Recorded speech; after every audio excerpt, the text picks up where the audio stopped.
There we go. That's better.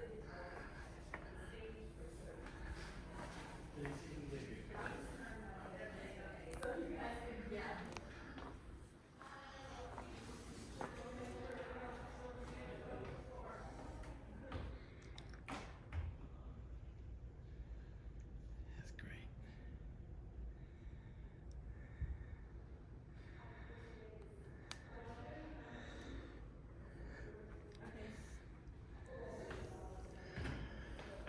Okay.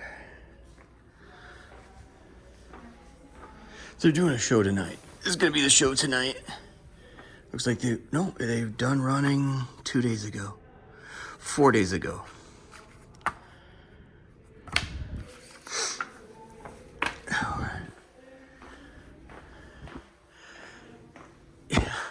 So the Lord, is it true you burnt down their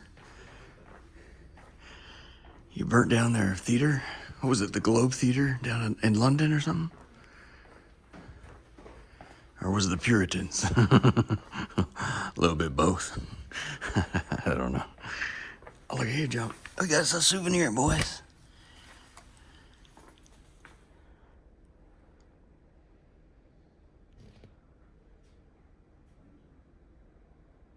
Hey, $46. It's a $46 seat right here.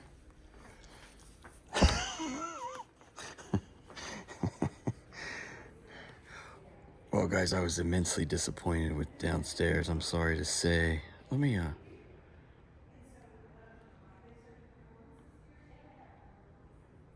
Huh.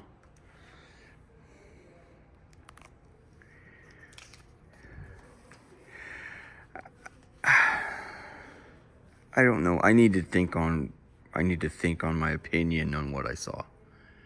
I don't know why people are dead. What is it about, why do people not love story anymore,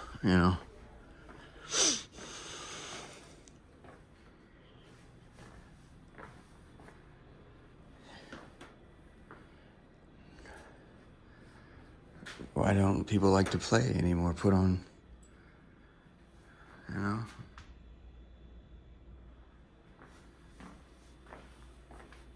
Look, I want one of these. I want one.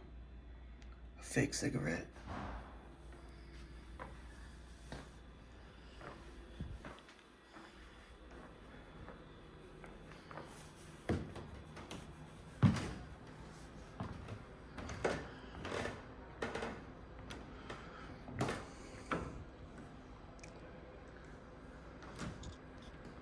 One of my favorite lines is from Macbeth, especially after this witchcraft stuff they used. The guy walks in, they're trying to get him to use witchcraft, and he works for the king, and he says, he tells the three witches, he says, it's the best check I ever heard in my life. They're trying to, they oiled tongues, they're trying to, bring him around to his way of bring him around to their way of thinking. He says, look, I care not for your kindness or your hatred.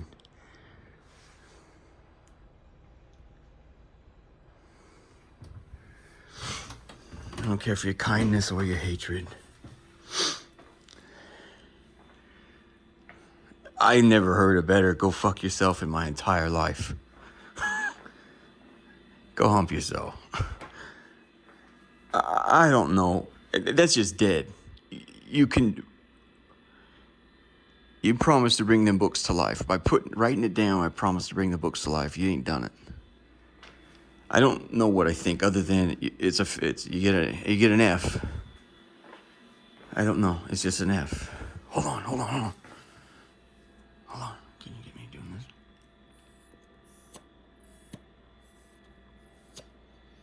Buster. Hey guys. I'm Mom, and I want to shoot down everything you say because it makes me feel better. Because it makes me feel good about myself. Hold on. Well, you're flying high the other day, buddy.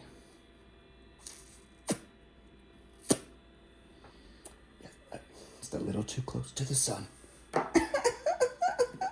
Look at this. Laura, it's your future. We stretched Saddam's neck. What do you think we're gonna do with your neck, girl? And Buster goes, I'm Mom, and I want to shoot down everything you say because it makes me feel better about myself. Oh, there, look at it. Kind of does. Oh, I don't know.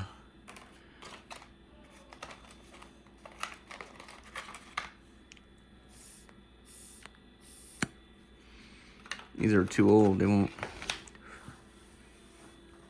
Do you know in the movie Wolf of Wall Street, Leo's, what's his name? I'm so sorry, you guys. The other, he's a stud of an actor. Leo's sidekick partner. He was also in, I'm sorry, I feel terrible not remember his name.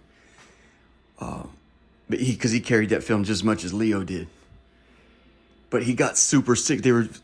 When they snort cocaine in these movies, it's vitamin B. He snorted so much vitamin B in that movie, he got sick, so they had to take some time off. But I don't know, I kind of enjoy that sort of thing.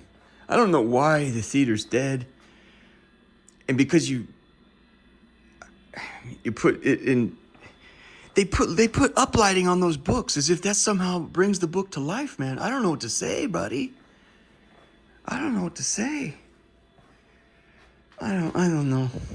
I think they were shut down for 4 years, not because it was a pandemic. They weren't doing work for a lot of those years, so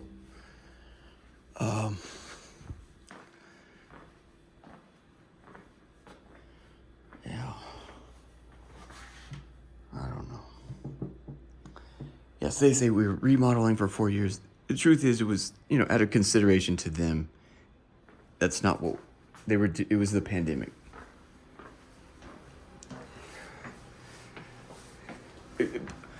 Maybe that's the way to say it.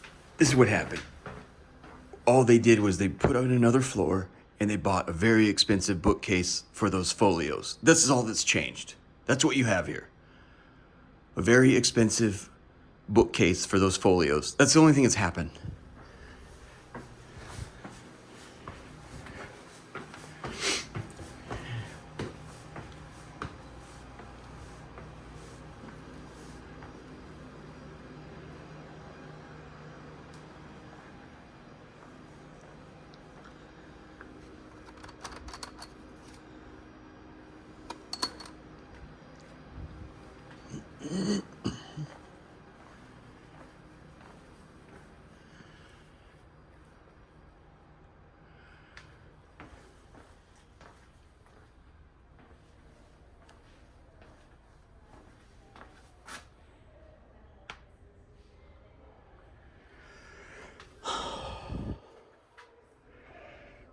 I don't know. I love this stuff.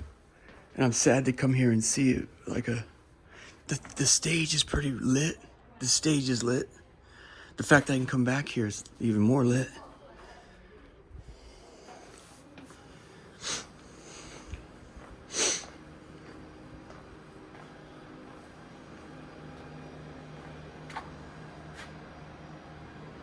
I can't really see where I'm going, bro.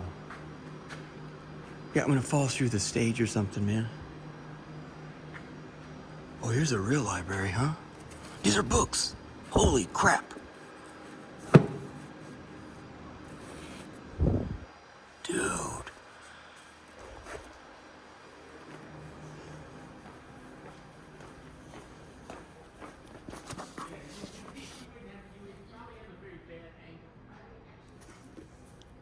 A mask. A mask for privilege. We'll look it up later, see what it is. A mask for privilege.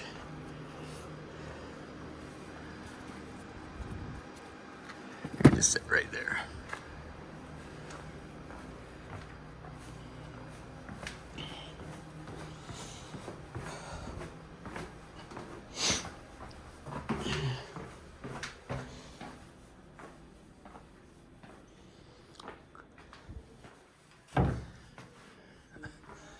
Show you the lights or what? Ladies and gentlemen. It is an intimate setting. I wonder if I can use that ticket to tonight's show.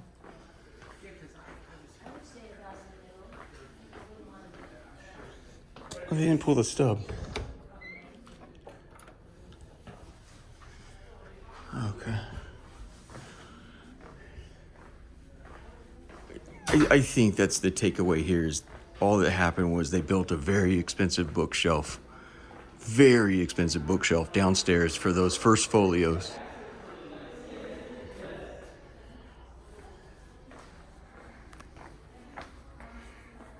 I mean, you really have something beautiful that happens at the theater, you guys, you know. It's people, it's the best thing I've heard about art is you're not coming to listen to the story, you're not coming to listen to the actor, you're coming to see yourself. You're reliving your own tragedies, your own disappointments, your own, you know, comic relief from your own stupid folly, you know. You're coming to encounter yourself in art, you know, and the people that do this work, I think, are really beautiful. They're also, like anyone else, a little kooky, but that's what it means to be human. You know, I don't know. I think the guy out front was the best part of the whole day, but I need to think on it. I might come back.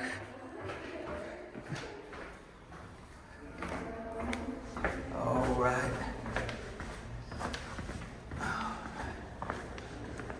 Oh, can I walk through here? Yes, of course.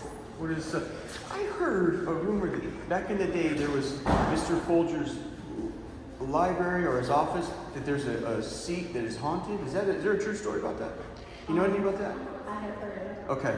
about that. Okay. But I'm not sure, you know, about the hauntedness of it. But The story was that it was a security guard would do his rounds and he'd come back and there's a light that would be turned back on. Right. Okay. Is that here I or? would say that it's impossible, but I would say that would be down in that area. It would be downstairs. Yeah, it's near the other main library. Southeast But corner. you can go here. The reading room is around there as well. Okay. And you can find it, and it probably will lead into. Okay. Okay. Thank you so much. All right. This is nice.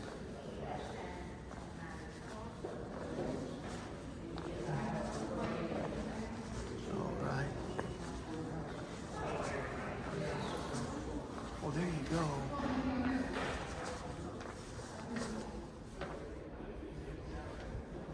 Are these books available for public viewing or? So if you go, this room actually is open today, but if you go in, like the door that actually is open is through, you go down there and then like in that hallway, there'll be someone with like a sign that says.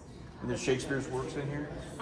There definitely are some of them. There's also some, this is our reading room, so this is where our researchers come to do research. There's Shakespeare and there's a bunch of other like early modern works as well. This is the reading room. Yes. So yes, if you go down there and take a left, that's the door that's open and someone will be there to like give you more information about the room. Very good, man. Thank you so much.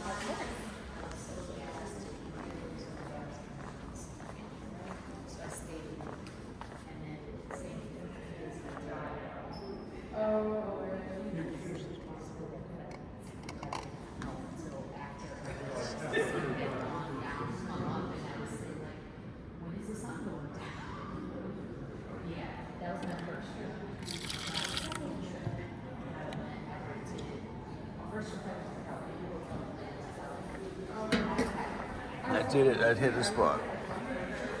So like I have a process that I do things, and so like everything, like I plan my skeleton and I. It's gonna be Mr. Folger there. So I can tell you about Folger. My friend had never been, so we stayed in Bangkok for a couple of days. I took her to see a lot of major Look at that drunk.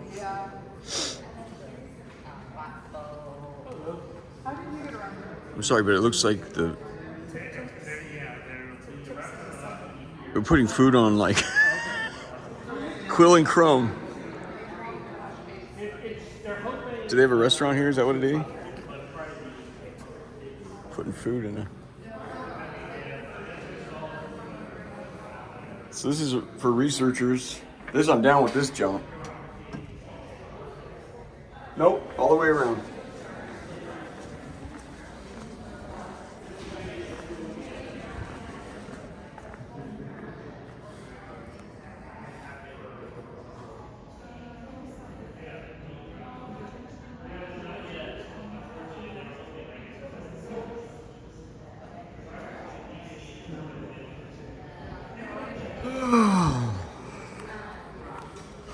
Hi there. What is this little beautiful door? Don't know. I think it's called hidden closet or something. Can I just? I don't know if we're allowed to. You guys just take a look, man. Okay, it's just a closet there. All right.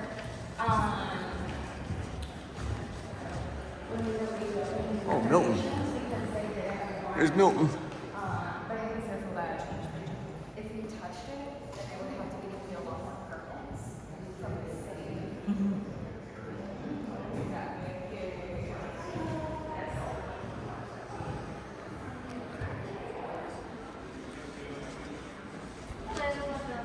How you doing?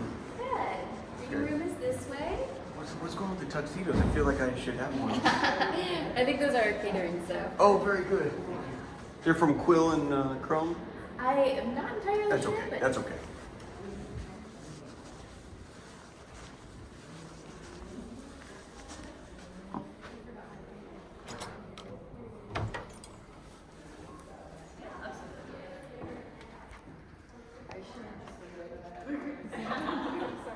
Huh. That'll probably be, I don't know. Huh.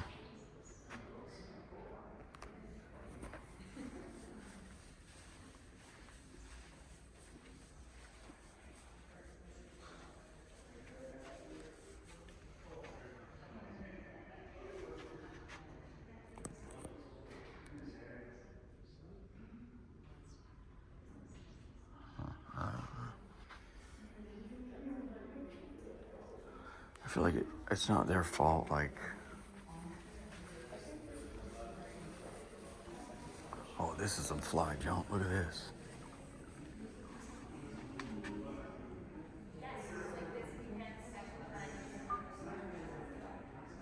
Holy smokes. That's beautiful.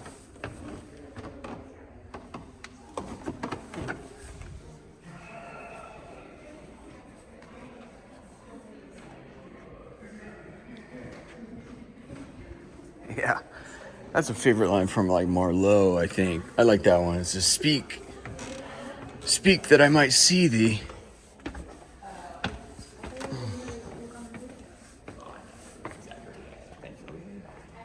And I think that's why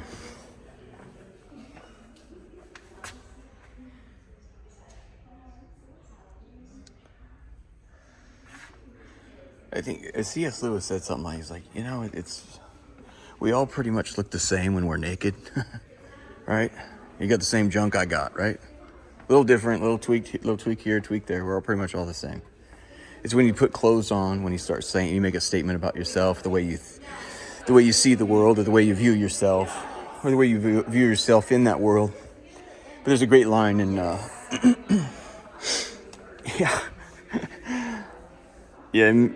yeah, 20 years ago, I was living with Morning Show. I got a book called Shakespeare for Dummies or Idiots, or Dummies and Idiots. That was one of the best lines that I took away, though. It's like, you can't really see somebody or see their soul or who or what they are until you hear how they talk or what they say, how they move their hands or move their head back, or, how they, their nervousness or their apprehensions. Or so I like that line. When you were trying to describe Shakespeare, it's like, speak that I might see thee. What are we dealing with here, Medieval English theater. That was really hard to see downstairs. It's just, you spent all that money it's just another tomb. I don't know. I woke up this morning, I said to Jesus, I said, I don't know why I feel like crying. And then I get here and I feel like crying. It's like, this didn't improve my mood. The theater was really nice. That's where like real work, that's where in the theater is where real work happens in my mind.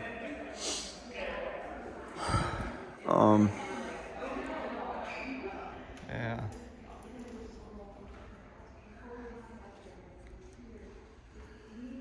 So.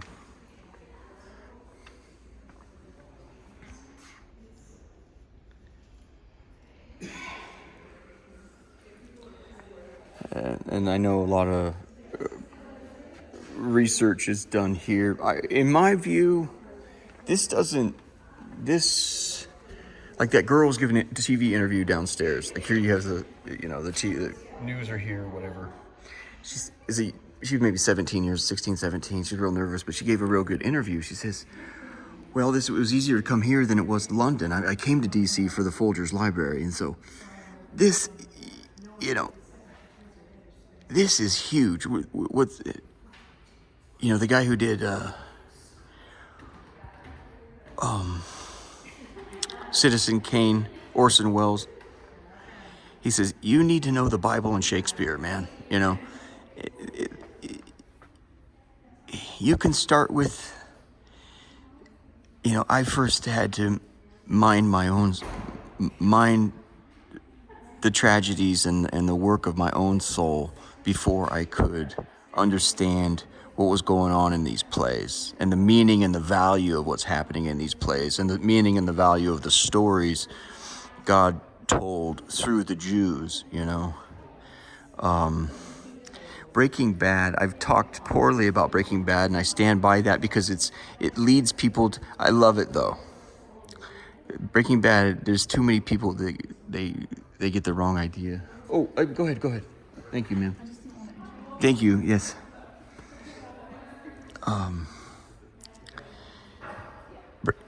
People misinterpret Breaking Bad, and some people are inspired to break bad. That's what I don't like about it. Other than that, no, go ahead. Other than that, it's beautiful art. And, but one of the actors was, I think his name's Aaron Paul. I'm really not sure. But I think in Hollywood, I think it was well received. Like, that's extraordinary good work. Like, they worked really hard on that. It's just, 6 seasons or whatever it was. It was really awesome. To be honest with you, I don't like it because there's idiots out there that take that as inspiration. There's just some idiots, and come on. But I think Aaron Paul it's the other one's Bryan Cranston. Bryan Cranston? Yeah, it's the younger man of the two. Yeah, and they kind of parlayed that into, I think they sell some quality tequila made in Mexico or something, but Dos Hermanos or something, I don't know. Anyway, Aaron, there's a story I read, I overheard or something about he fell in love at Coachella or something and named his daughter, I think, Story. I was really enchanted with that because you're not going to be a badass actor in Hollywood and not understand Shakespeare. You're not going to be a badass I don't feel. You're not going to be worth your salt in Hollywood if you don't understand the Bible. He named his daughter Story or something like that. And I thought, I immediately thought of the Bible and the Psalms where he said, it's the unfolding of your word. These stories, they unfold something about ourselves. They unfold something about God. They unfold something about what God wants to tell us about himself, and it unfolds what God wants to tell us about ourselves and our play and his values and our folly. And so when I heard that he, I just thought that was really beautiful. He named I just thought he nailed it. You can't do better than that Story. I'm like, man, that is just top notch, top shelf. And I immediately thought of the Psalms where he says, it's the unfolding of your word. And so make no mistake about it, Breaking Bad is awesome work. I dislike it because there's too many idiots in America that take it as inspiration to go. It's like a 1950s it's a 1950s Japanese novel about a man who gets cancer and he's got 2 years to live, and it's an intellectual exercise about what do you do with the last 2 years of your life. Go ahead, bud. And instead of he breaks bad. Instead of, going out and feeding homeless or getting right with the Lord and trying to make things right with his, he goes the wrong way with things. But, Ozymandias, man, it makes so I love story. I love Shakespeare. Like Orson Welles says, buddy, he told that gal, I would skip college. You need to know the Bible and you need to know Shakespeare. I went to the Bible Museum here, you guys. Spare yourself the heartache. I've come now to the Folgers Library. I need some more time to think about what I've seen. The big show downstairs, I'm really disappointed. I'll finish it with this. I'll just say, I checked in under the name Harold Bloom, and there were 3 Shakespeare people there at the front desk that I believe, the guy checked me in as Harold Bloom. The 2 girls were sitting right next to him, and not one single person batted an eye or said, oh, that's interesting, coincidence. Or Harold Bloom was one of the greatest English critics in history. He just died about 3, 4, or 5 years ago or something. There's a write-up in fact, you see that on my bookshelf at the homeless shelter. But if I'm carrying it around in the homeless shelter, do you know how good it is? He wrote his critique of Shakespeare. He wrote Shakespeare. Harold Bloom wrote Shakespeare, the invention of the human. Shakespeare really dove in to unpack what's going on in your inner life. It's an interior thing, and that's what Catholicism is. Christianity is telling you to do. The Protestant Church is saying don't go become a Christian and don't do the interior work. Catholicism is saying do it all, including the interior work. I just checked in front of 3 Shakespeare employees under the name of Harold Bloom on day 1, right out of the gate. I was about the 8th or 9th person they checked in, and they didn't even bat an eye or say, you really have the same name as Harold Bloom? I mean, I don't blame these people for art being dead. Yeah, there's a line from Birdman, and I never understood the line. He says something about, the future is about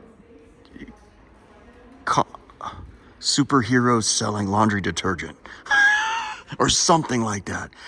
I thought, man, I wish I understood what he was saying. I can grip a lot. Now that I've been doing this a long time, I can grip a lot. I could never catch what he was saying. He said he was quoting some other a French philosopher, and I can't remember who it was, Sartre or something. He goes something about, have you ever heard the phrase that, the future is superheroes selling laundry detergent? I can't blame these people that art is dead. I would encourage people to read the Bible, read Shakespeare, and go to the theater. I think I'm gonna call it, I think we're done at Capitol Hill for the day.